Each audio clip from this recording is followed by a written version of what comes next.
नमस्कार दोस्तों, मैं हूं पीयूष गोस्वामी और आज मेरा वीडियो बनाने का मकसद है कि इलेक्शन हो चुके हैं। 2024 रिज़ल्ट आ चुके हैं, लेकिन मकसद है कि यूपी में बीजेपी गवर्नमेंट क्यों हारी। हालांकि हारने का कोई मेरे को ऐसा बड़ा रीज़न नहीं लगता। गवर्नमेंट तब हारती हैं जब वो काम नहीं करती, लेकिन जब वो काम करती हैं, परफॉर्म करती हैं और उसके बावजूद भी हार जाए, तब हमें आश्चर्य होता है कि ऐसा क्या हुआ जो गवर्नमेंट हार गई। कांग्रेस ने अपने वादे किए थे, पीएम मोदी ने अपने वादे किए थे। इनफैक्ट उन्होंने कहा था ये मोदी की गारंटी है, और गारंटी के ऊपर वादे जीत गए। तो जो उनके वादे थे अपोजिशन के, स्पेशली कांग्रेस के, कि 1-1 लाख रुपए देंगे हर महिला को, उन्होंने कार्ड भी बांटे। अभी कल परसों मैंने न्यूज़ में देखा था कि औरतों की लाइन लग गई कांग्रेस हेडक्वार्टर में कि आपने 1 लाख रुपए देने का वादा किया था और अब लीजिए ये हमारा कार्ड और 1 लाख रुपए दीजिए। तो उन्होंने कह दिया कि बैंक जाइए, वहाँ पर आएंगे। और बैंक में भी क्योंकि थे ही नहीं तो आएंगे कहाँ से। लेकिन ये होती हैं बातें जो पब्लिक को इलेक्शन के दौरान मूर्ख बनाया जाता है, और मूर्ख बनाने में एक पार्टी सबसे आगे है। खैर, जो आगे है वही जीत गया है, क्योंकि कुछ टाइम के लिए मूर्ख बनाया, उसी कुछ टाइम में वोट मिल गया। अब जिन लोगों ने उस वादे पर आकर वोट डाल दिया था, अब वो अपना वोट तो वापस ले नहीं सकते कि आपने हमें ठग लिया, अब हम अपना वोट वापस लेते हैं। तो उसके अब वो क्या कर सकते हैं? कुछ नहीं, केवल अपनी किस्मत को रो सकते हैं। और उसके अलावा वो ये कर सकते हैं अगले इलेक्शन में इन लोगों को बिल्कुल भी वोट ना दें। अगला इलेक्शन यानी 2029। अब बात करते हैं कि इस इलेक्शन में या 2014 से लेकर 2024 में एनडीए गवर्नमेंट यानी कि मोदी सरकार या मोदी लेड गवर्नमेंट, इन्होंने क्या क्या काम किए। लिस्ट इतनी लंबी है दोस्तों कि अगर मैं पूरी लिस्ट और उसका थोड़ा थोड़ा डिस्क्रिप्शन बताना शुरू करूं तो वीडियो कई घंटों का बन सकता है। लेकिन फिर भी मैंने कुछ पॉइंट्स नोट किए हैं जो मेन पॉइंट्स हैं, और उन पॉइंट्स पर मैं आपसे कुछ बातें, आपसे कुछ सवाल जानना चाहूँगा कि इतना होने के बावजूद हमारी जो पब्लिक है यानी कि मतदाता हैं, उन्होंने ऐसा क्या दूसरी पार्टीज़ में देखा कि उन्होंने उनको वोट दे दिया। तो उसमें मैं सबसे पहले पढ़ना चाहूँगा दो योजनाएं जो 2014 से 2024 तक के लिए गवर्नमेंट ने लागू की थी। मतलब तक के लिए नहीं, कि बीच में लागू की। उसमें मोदी गवर्नमेंट जब सबसे पहले जब पावर में आई 2014 में, तो सबसे पहले योजना उन्होंने चालू की थी जन धन योजना। जन धन योजना जैसा कि सभी जानते हैं, हर गरीब का बैंक अकाउंट होना। पहले लोग बाग हंसी उड़ाते थे कि गरीब का बैंक अकाउंट कैसे हो सकता है, उनके पास तो पैसे ही नहीं है। क्योंकि नॉर्मल लोगों को 500 रुपये, 1000 रुपये रखना गवर्नमेंट बैंक्स में कंपलसरी होता है, और प्राइवेट बैंक में 10,000, 15,000 रुपये रखना मिनिमम बैलेंस कंपलसरी होता है। तो गरीबों का अकाउंट कौन खोलेगा। लेकिन मोदी गवर्नमेंट ने एक ईमानदार कोशिश की और जन धन योजना स्टार्ट की, और जिसमें कई लाखों करोड़ों अकाउंट खोले गए। उस समय हमें इन अकाउंट्स खोलने की अहमियत नहीं पता चल रही थी कि ये अकाउंट क्यों खोले जा रहे हैं, क्यों खोले जा रहे हैं। लेकिन ये अकाउंट खोलने से आगे क्या क्या लाभ मिले वो आगे हम डिस्कस करेंगे। लेकिन पहली योजना थी जन धन योजना। अच्छा, एक और बहुत छोटी योजना थी, मतलब नाम उसका छोटा, बहुत कॉमन सा, लेकिन जिसको लोगों ने तवज्जो नहीं दी। अपोजिशन ने तो बिल्कुल ही नहीं दी, बल्कि बहुत मजाक उड़ाया। अपोजिशन का तो खैर काम ही था 10 साल मजाक उड़ाना हर बात पर। लेकिन फिर भी वो योजना थी स्वच्छ भारत अभियान। आपको याद होगा 2014 के बाद मोदी जी और उनकी पूरी गवर्नमेंट जगह जगह झाड़ू लगाते दिखते थे, साफ़ सफाई करते दिखते थे। मेरे को एक वीडियो याद है जब मोदी जी बनारस गए थे और बनारस के घाट पे उन्होंने खुद कूड़ा करकट उठाया था, दिल्ली में अपने सचिवालय में साफ़ सफाई की थी। उससे लोग बाग बहुत इंस्पायर्ड हुए। और लोगों ने साफ़ सफाई रखना शुरू की। स्टेशन, पब्लिक प्लेसेस वगैरह पर लोगों ने रैपर्स वगैरह फेंकना बंद कर दिए। कोई फेंकता था तो उसको टोकना स्टार्ट कर दिया। इतना लोगों को इस चीज़ से सबक मिला या क्रेज़ आया कि हाँ, हम लोगों को ही साफ़ सफाई रखनी चाहिए। इसी अभियान में दोस्तों, आपको याद होगा कि या तो अगर आपकी कोई सोसाइटी है, कोई कॉलोनी है, तो उसमें अलग से स्वीपर्स होते थे और वो ठेल लेकर या जिसमें भी वो कूड़ा लेने आपके घर आते थे और वो ले जाके कहीं किसी सड़क के किनारे इकट्ठा डंप कर देते थे। लेकिन इस गवर्नमेंट ने स्वच्छ भारत अभियान में हर शहर में, हर गांव में, कस्बे में एक सरकारी गाड़ी, नगर निगम की गाड़ी भेजनी शुरू की, जिसमें स्वच्छ भारत का है इरादा। आपने गाना सुना ही होगा। वो गाड़ी आती है और रोज़ सुबह वो कूड़ा लेके जाती है मार्केट प्लेसेस में। शाम को आती है जब मार्केट बंद हो जाती है और कूड़ा उठा के लेकर जाती है। तो सफाई पे बहुत ध्यान दिया गया। सड़क के किनारे जो हम लोग यहाँ वेस्टर्न यूपी में डलाव घर कहते हैं, वो सड़क के किनारे के डलाव घर बंद किए गए और सारे कूड़े को डिस्पोज ऑफ करने के लिए हर शहर में जगह बनाई गई और डिस्पोज ऑफ करने का पूरा सिस्टम लागू किया गया। ये छोटे छोटे स्टेप्स थे जो शुरू में बहुत पहले ले लिए जा सकते थे। मैं नहीं कह रहा कि 1947 में ही ले लेने चाहिए थे, लेकिन उसके बाद भी काफ़ी टाइम आया।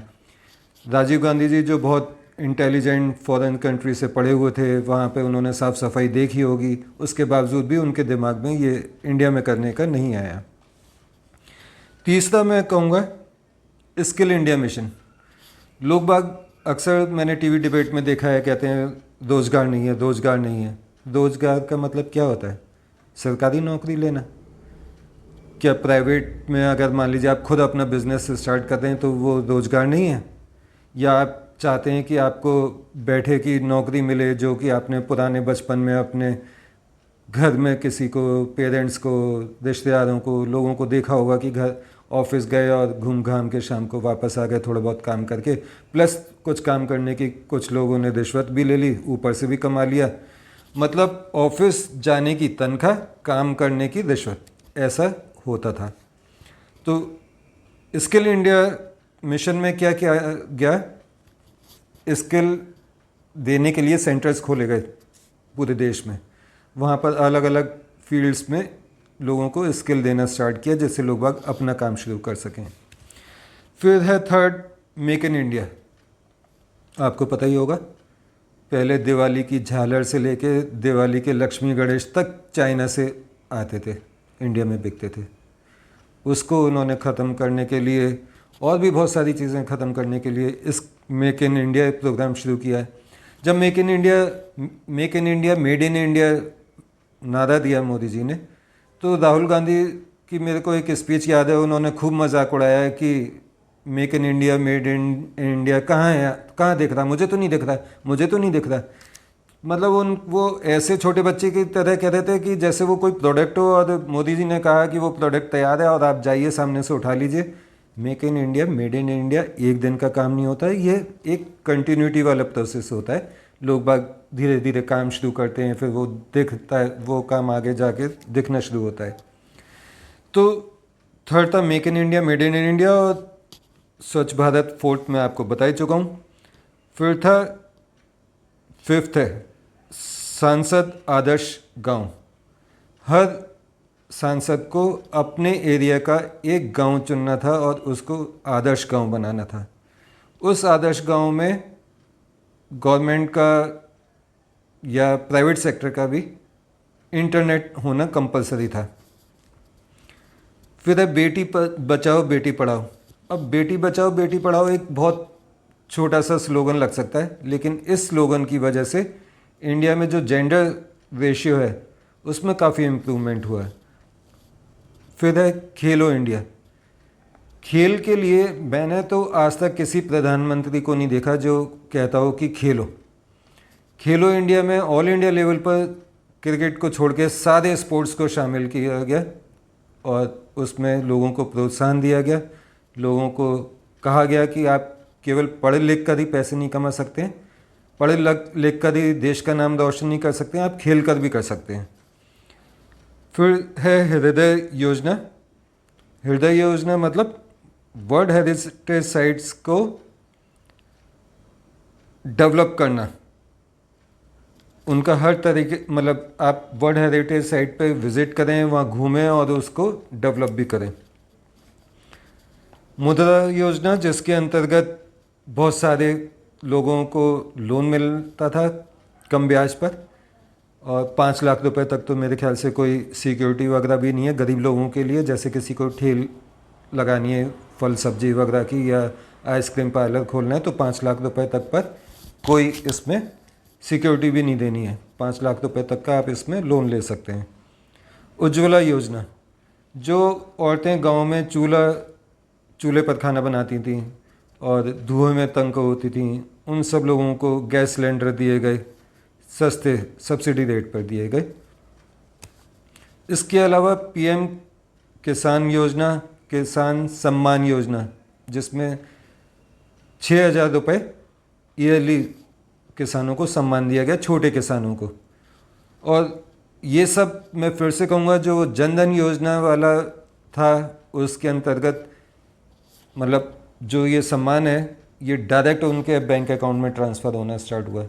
राजीव गांधी थे 1984-86 में, तो वो कहते थे कि दिल्ली से 1 रुपये चलता है तो नीचे तक आते आते वो 15 पैसे गरीब को मिलते हैं, जबकि मोदी गवर्नमेंट में अगर 1 रुपये ज़्यादा है तो वो पूरा 1 रुपये ही उस तक गरीब तक पहुंच रहा है जिसको वो दिया जा रहा है। तो जो ये 6,000 रुपये अगर ये राजीव गांधी गवर्नमेंट के टाइम पर चलते तो 4,500 रुपये या 4,000 रुपये पहुँच पाते, लेकिन मोदी गवर्नमेंट में वो 6,000 के पूरे 6,000 ही पहुँचे। फिर एक अभी लेटेस्ट योजना स्टार्ट की थी, सोलर पावर योजना, जिसमें हर गांव में जो भी जना solar power energy solar panel लगाना चाहता है उसके लिए मुफ्त पैनल उसको देना, सब्सिडी देना, उसकी एक्सेस बिजली को ख़रीदना।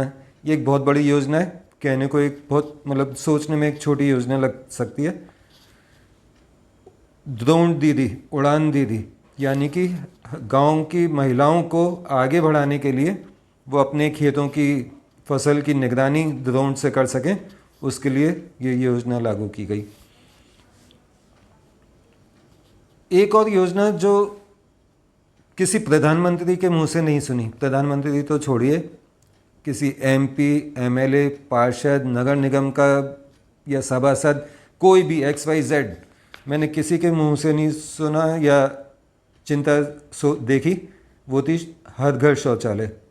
जो गरीब महिलाएं, गांव की महिलाएं सुबह उठकर, उन्हें उठने की जल्दी होती थी, और जल्दी इसलिए कि गांव में खेतों में जाकर शौच करना है, उन हर घरों में, हर गरीब घर में, हर झुग्गी झोंपड़ी में शौचालय दिए गए, जिससे कि उनकी आत्मीयता, या आत्मीयता तो नहीं कहेंगे, आत्म सम्मान बना रहे। तो ये योजना बहुत अच्छी थी, और इसमें भी लाखों लोगों के घरों में शौचालय बनाए गए। जन आरोग्य योजना, जिसमें 5 लाख रुपए तक के गरीब लोग अपना ट्रीटमेंट करा सकते हैं फ्री। क्या ऐसा किसी और गवर्नमेंट ने सोचा था? और गवर्नमेंट कहती हैं, मतलब अपोजिशन कह रही है 1 लाख रुपए देंगे, लेकिन अगर आप बीमार हो गए तो आप 1 लाख रुपए में ही जो करना है कर लो। लेकिन मोदी गवर्नमेंट ने 5 लाख रुपए तक का उनका सुरक्षा किया चिकित्सा के लिए। जन औषधि केंद्र, जो दवाई आपको 100 रुपये में मेडिकल स्टोर से मिलती थी, वो दवाई 50-60 रुपये में जन औषधि केंद्र से मिलना स्टार्ट हुई। क्या ये गरीबों के लिए अच्छी योजना है? नहीं है। किसी अपोजिशन पार्टी ने कहा कि हम भी ऐसा करते या हमें ऐसा करना चाहिए। एक और योजना है 17वीं, हर नल से जल, यानी कि हर घर तक वाटर सप्लाई देना। देश को आज़ाद हुए इतना टाइम हो गया, क्या अभी तक ये नहीं हो जाना चाहिए था? कांग्रेसी कहते हैं कि नेहरू जी ने IIT कर दिया, ये दिया, वो दिया। बड़ी बड़ी चीज़ें नेहरू जी ने दे दी, छोटी छोटी चीज़ें देना भूल गए। शौचालय, हर घर में नल से जल, इलेक्ट्रिसिटी, ये चीज़ें गरीब लोगों को ज़रूरत थोड़ी है इन चीज़ों की। ये तो अमीरों के लिए चीज़ें हैं कि उनके घर में लाइट आनी चाहिए 24 घंटे, उन्हें सुविधाएं मिलनी चाहिए, आईआईटीज़ होनी चाहिए, अमीरों के बच्चे पढ़ें। लेकिन इक्वलिटी वाली बात कोई नहीं थी, कहने को वो सोशलिज्म पर चल रहे थे। फिर उसके बाद है 18th, free ration for poors. Bharat की कितनी बड़ी जनसंख्या है, कितने लोगों को फ्री राशन मिलता है, और ये जनसंख्या इतनी बड़ी है कि पूरा यूरोप इसमें शामिल हो जाए। यानी कि पूरे यूरोप जितने लोगों को मोदी गवर्नमेंट फ्री राशन दे रही है। फ्री राशन, आपके पैसे खाने में खर्च नहीं हो रहे हैं, मतलब मेन चीज़ तो आपके पास आई गई ना राशन में। लाइट आपको सस्ती मिल रही है, सोलर पैनल लगा के आपको बिजली मुफ्त मिल रही है, जल से नल से जल आपको मिल ही रहा है, शौचालय आपके घर में बन ही गया। तो आपसे इन सारी स्कीम से आपकी जो स्टैंडर्ड ऑफ लिविंग है, क्या वो ऊंची नहीं हुई? आपको क्या लगता है केवल आपके बैंक में पैसा आना ही सब कुछ होता है कि वन टाइम किसी ने आपको मूर्ख बना के वन टाइम दे दिया और फिर इतने टैक्सेस लगा दिए कि आपका जीना मुश्किल हो जाए, ये जितनी भी योजनाएं ये सब आपसे छीन ली जाएं, तब आप उसमें खुश हैं, वन टाइम में खुश हैं? तो ये सब सोचने वाली बातें, स्पेशली वोट डालने से पहले। और एक इन सारी योजनाओं में सबसे बड़ा अचीवमेंट मेरे को दो नज़र आते हैं।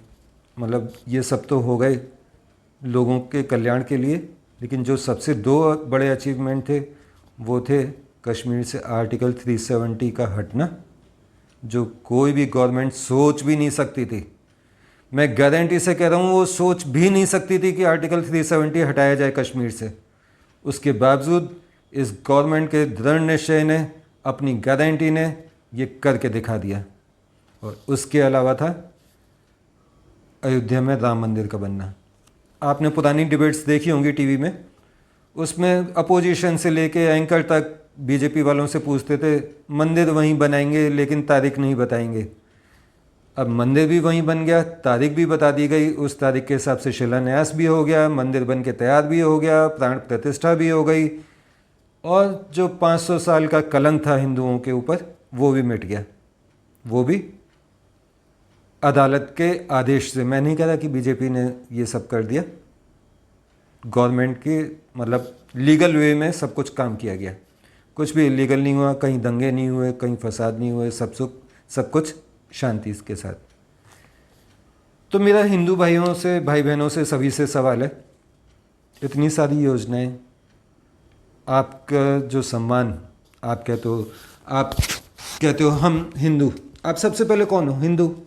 फिर उसके बाद आप उसको कास्ट में डिवाइड कर देते हो कि हम ब्राह्मण, क्षत्रिय, शूद्र, ये वो, और उससे भी नीचे नीचे तक आप चलते जाते हो बांटते बांटते। आप अपनी को बांटिए मत। जब मुट्ठी बंद होती है तो वो लाख की होती है, और जब मुट्ठी खुल जाती है तो वो खाक की होती है। तो आपके साथ वही किया गया है, आपकी मुट्ठी विपक्ष ने खोल दी है। तो इस मुट्ठी को दोबारा बांधिए और अपनी ताकत केवल और केवल हिंदू होने के नाते दिखाइए। अपनी कास्ट, सब कास्ट और सब कास्ट, इन चक्करों में मत पड़िए। ऊपर ऊपर के मोटे लेवल पे देखिए आप हैं कौन? हिंदू हैं ना? अच्छा, आपने इस इलेक्शन में एक खास बात देखी, चलिए मैं ये बात बाद में करता हूँ। अब मैं ऐसी कुछ बातें बताता हूँ जो लोग बाग भूल गए, जो पहले की सरकारों में होती थी, लोगों को आदत पड़ चुकी थी उसी तरीके से जीने की, और इस गवर्नमेंट ने आके उन आदतों को चेंज किया अच्छे के लिए। 2014 के बाद पीएम मोदी ने एक योजना चलाई थी।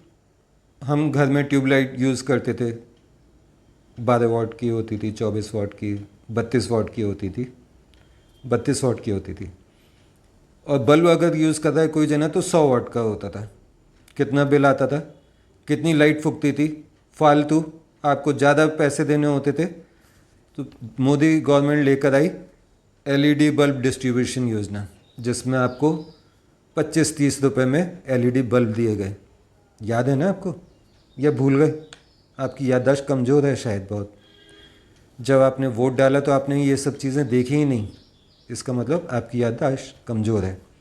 एक और बात, 2014 से पहले आप जब गैस बुक कराते थे, कैसे होती थी गैस बुक? गैस बुक होती ही नहीं थी। आपको अपनी, जैसे ये लोग हॉकर्स किताब कहते हैं, किताब लेके जाना पड़ता था गैस गोडाउन। वहाँ जाके आप लंबी लंबी लाइनों में धूप में लगते थे। फिर वहाँ जाकर आपको पता था कि गैस गोडाउन में सिलेंडर ही नहीं है भरे हुए। फिर आप अपना दिन बर्बाद करके धूप में वापस आ जाते थे।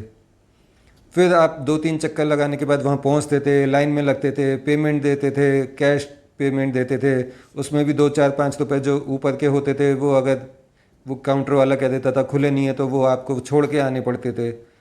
अब क्या हालात है? आपको सिर्फ एक फ़ोन नंबर डायल करना होता है, उसमें आपका बुकिंग नंबर आ जाता है, उसमें आपका शेड्यूल आ जाता है कि आपको कितने दिन में गैस आ जाएगी। आपके पास गैस आती है, आपके पास खुले पैसे नहीं हैं, आप ऑनलाइन ट्रांसफ़र कीजिए। जितना अमाउंट है, मान लीजिए 1100 रुपये 95 पैसे, तो 1100 रुपये 95 पैसे ही देने हैं। आपको 1200 रुपये या 1150 नहीं देने कि खुले नहीं है, हॉकर भी लेके चला गया, अगली बार लगा लेना। तो ये सब आपको नहीं दिखता कि ये इंडिया में चेंज हुआ। और इसके अलावा डिजिटल इंडिया, क्या आपको मालूम है दुनिया में सबसे सस्ता इंटरनेट इंडिया में है? यकीन नहीं? गूगल कर लीजिए। तो ये डिजिटल इंडिया बना, इसका एक और बेनिफिट हुआ। सबसे सस्ता होने के कारण एक और बेनिफिट हुआ। आज हर दुकान पर, चाहे वो सब्जी वाला हो, सड़क पर बैठ के सब्जी बेच रहा हो, फल बेच रहा हो, ठेले वाला हो, चाट पकौड़ी वाला हो, हर किसी के यहाँ QR कोड है और UPI से आप उसका पेमेंट कर रहे हैं। भारत, इंडिया नहीं, भारत दुनिया का सबसे ज़्यादा ऑनलाइन ट्रांजैक्शन करने वाला देश बन चुका है। अच्छा, इसके बाद स्टैंड अप और स्टार्टअप जो योजना थी रोज़गार देने वाली या कुछ करके दिखाने वाली, उसमें कई कंपनीज नाम कमा चुकी हैं, इतनी बड़ी हो चुकी हैं। उसमें से एक उदाहरण, छोड़े उदाहरण, आगे की बात करते हैं। एक देश के लिए गौरव का एक मोमेंट आया था अभी लेटेस्ट, अगस्त सितंबर में। G20 मीटिंग हुई इंडिया में। पूरे, इससे पहले क्या होता था, जो कुछ भी होना है वो दिल्ली में होता था। दिल्ली में सारे विश्व के नेता आते थे किसी भी चीज़ के लिए, वो वहाँ आके बस मिलते थे और मिल के दिल्ली से ही वापस चले जाते थे। लेकिन ये मीटिंग रखी गई इंडिया के हर कोने में, हर शहर में, ज़्यादातर हर शहर में। जम्मू कश्मीर से लेके कन्याकुमारी तक और द्वारका से लेके कामाख्या तक सब जगह मीटिंग हुई। हमने विदेशों में दिखाया कि भारत कितना बड़ा है, कितना डाइवर्सिटी है हमारे देश में। उनको पता चला तब कि इंडिया कितना डाइवर्सिफाइड है। तो क्या ये बिग अचीवमेंट नहीं था? और जब ये अलग अलग शहरों में मीटिंग रखी जा रही थी तो उन शहरों का विकास नहीं किया गया, उनको चमकाया नहीं गया। सड़कें नहीं बनी, डेकोरेशन नहीं हुई, सड़क के दोनों साइड फुटपाथ वगैरह नहीं बने, गमले नहीं लगे, पेड़ पौधे नहीं लगे, उनको मेंटेन नहीं किया गया। लेकिन आपको ये सब दिखेगा कहाँ? आपको तो 1 लाख रुपए दिख रहे थे दूसरी पार्टी के कि वो 1 लाख रुपए का कार्ड दे रहे हैं और आपको वहाँ वोट डालना है। एक और चीज़, आर्टिकल 370 का मैं जिक्र कर ही चुका हूँ। एक और बहुत अहम चीज़, इंडिया की पोजीशन ग्लोबली। पहले हमारे देश को कैसे ट्रीट किया जाता था? कभी अमेरिका से फ़ोन आ रहा है, कभी कहीं से फ़ोन आ रहा है कि आपने अगर ऐसा किया तो आपके संग ये हो जाएगा, अगर आपने ये चीज़ नहीं मानी तो हम आपके ऊपर सैंक्शन लगा देंगे। लेकिन अभी आपने देखा नहीं, ईरान और भारत का चाबहार समझौता हुआ। अमेरिका ने कहा कि अगर आपने इसको ऑपरेट किया तो हम सैंक्शन लगा देंगे, उसके बावजूद भी समझौता हुआ। ये हमारे देश के लिए सम्मान की बात नहीं, आत्मसम्मान की, कि अब हम विदेशों की बातें नहीं सुनते, विदेशियों की। रशिया यूक्रेन युद्ध हुआ, अमेरिका ने, यूरोप ने सैंक्शन लगा दिया रशिया के ऊपर। इंडिया ने वहाँ से कच्चा तेल खरीदना शुरू किया, उन्होंने हमारे को धमकी देनी शुरू कर दी कि हम सैंक्शन लगा देंगे। इसके बावजूद इंडिया ने खरीदा और कोई सैंक्शन नहीं लगा। फिर हमारे सीमा की सुरक्षा के लिए जब रशिया से S-400 खरीदा जा रहा था डिफेंस सिस्टम, तब अमेरिका ने कहा था कि अगर आपने रशिया से ये खरीदा तो हम सैंक्शन लगा देंगे। उसके बावजूद इंडिया ने खरीदा, यानी कि इंडिया फर्स्ट पॉलिसी रही। एक पहले पुरानी गवर्नमेंट होती थी जो इंडिया फर्स्ट की जगह यू फर्स्ट, यानी कि जो विदेशी ताकतें हैं उनको पहले फर्स्ट रखती थी प्रायोरिटी। एक ये गवर्नमेंट जिसने रखा इंडिया को फर्स्ट। जब मोदी गवर्नमेंट आई थी तब इंडिया की पोजीशन थी 11th, अब है 5th। अगले साल होगी 4th और 2029-30 तक होगी 3rd। क्या आप इस बात से खुश नहीं होते? चलिए, गरीबों को तो ये समझ में नहीं आता है वर्ल्ड रैंकिंग क्या होती है क्या नहीं होती, लेकिन जो पढ़े लिखे लोग हैं वो खुश नहीं होते। उन्हें नहीं लगता कि भारत शक्तिशाली हो रहा है, आत्मनिर्भर हो रहा है? नहीं लगता होगा, तभी तो वोट नहीं दिया। पूरे देश के हर गांव में 100% इलेक्ट्रिफिकेशन किया गया इन 10 साल में। रेलवे में इंफ्रास्ट्रक्चर को इम्प्रूव किया गया। वंदे भारत जैसी ट्रेनें चलाई गई सेमी हाई स्पीड वाली। ये डेवलपमेंट नहीं है, ये विकास नहीं है भारत का। लेकिन आपको ये विकास नहीं दिख रहा होगा, आपको तो वो पर्ची दिख रही होगी ना जो 1 लाख रुपए वाली दी कि आप हमें वोट दीजिए और अगर हम इतनी सीट जीत गए या आपने हमें जिता दिया तो हम आपको 1 लाख रुपए देंगे। आप उनको वोट दीजिए। आपको देश से क्या करना है? आपको 1 लाख रुपए से करना है। खैर, जो लोग हिंदू भाई बहन हैं उन लोगों के लिए ये बहुत इंपॉर्टेंट पॉइंट है।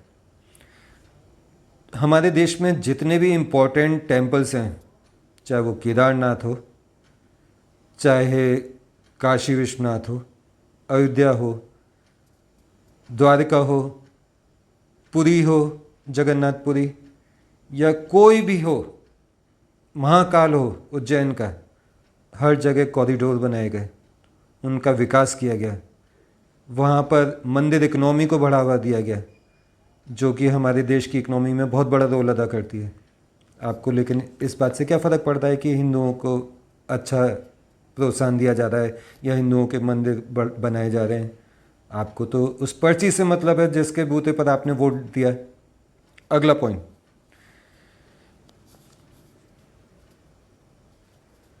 लोग कहते थे, महबूबा मुफ्ती कहती थी ख़ास तौर से कि अगर आपने आर्टिकल 370 हटाया है तो कोई तिरंगे को कंधा देने वाला नहीं होगा। आर्टिकल 370 भी हटाया और अभी 2024 में लोकसभा इलेक्शन भी करवाए। और सबसे तारीफ़ की बात, जो जम्मू कश्मीर के अलगाववादियों पे तमाचा है, उनके मुंह पे तमाचा है, वो ये कि देश में सबसे ज़्यादा जो परसेंटेज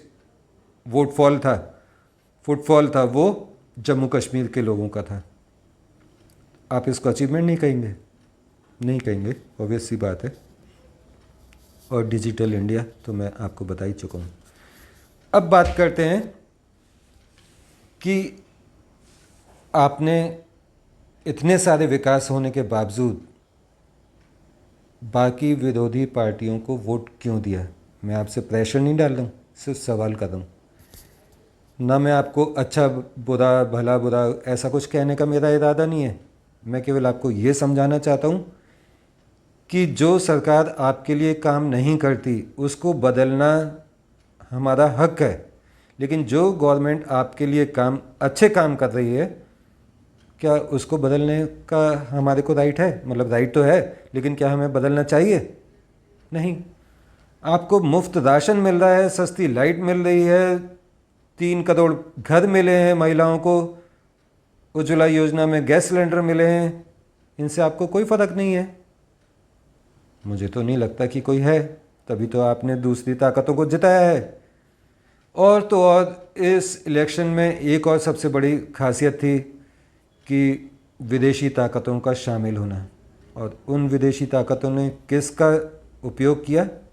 इन्हीं विरोधी पार्टियों का, जो आपको मन लुभावन वादे किए, गलत प्रचार किया कि आरक्षण ख़त्म कर दिया जाएगा, गरीबों का आरक्षण ख़त्म कर देगी मोदी सरकार, जबकि मोदी जी खुद ये कह चुके हैं कई इंटरव्यू में कि इस आरक्षण को कोई भी ख़त्म नहीं कर सकता। और मेरा तो ऐसा मानना है कि अगर आज के टाइम अंबेडकर जी खुद भी होते तो वो नहीं ख़त्म कर पाते। इसके बहुत सारे रीज़न हैं कि क्यों नहीं कर पाते, हम उस टॉपिक में नहीं जा रहे हैं। लेकिन मैं फिर से आपसे कहूँगा, बंद मुट्ठी लाख की, खुल गई तो खाक की।